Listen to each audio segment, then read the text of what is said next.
বারুইপুরে নাবালিকা নির্যাতন ও হত্যার প্রতিবাদে কেশিয়াড়িতে বামপন্থীদের মিছিল।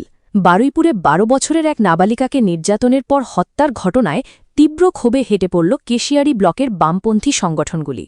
দোষীদের অবিলম্বে গ্রেফতার এবং দৃষ্টান্তমূলক কঠোর শাস্তির দাবিতে কেশিয়াড়ি বাজারে একটি প্রতিবাদ মিছিলের আয়োজন করা হয়। মিছিলে বিপুল সংখ্যক নারী পুরুষ, মা বোনেরা এবং দলের কর্মী সমর্থকরা অংশগ্রহণ করেন।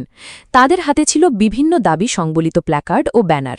কেশিয়াড়ি বাজার পরিক্রমা করে মিছিলটি এলাকাবাসীর দৃষ্টি আকর্ষণ করে। অংশগ্রহণকারীরা অভিযুক্তদের দ্রুত গ্রেফতার এবং নির্যাতিতার পরিবারের জন্য ন্যায় বিচারের দাবি জানান। মিছিল শেষে অনুষ্ঠিত হয় একটি প্রতিবাদ সভা।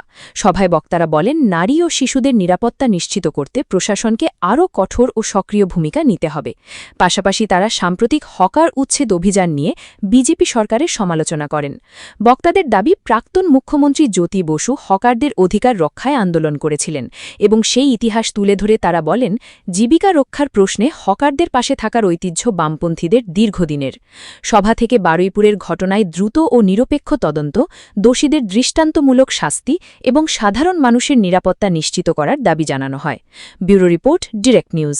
মাথা উঁচু করে বাঁচবার অধিকারের একজন স্থপতি বলা যায়, তার নাম জ্যোতি বসু।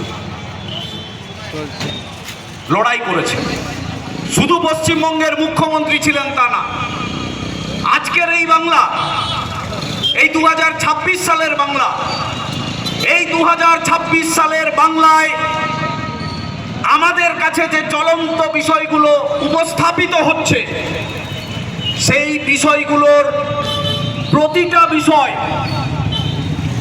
জ্যোতি বসুদের লড়াই আন্দোলন লুকিয়ে আছে।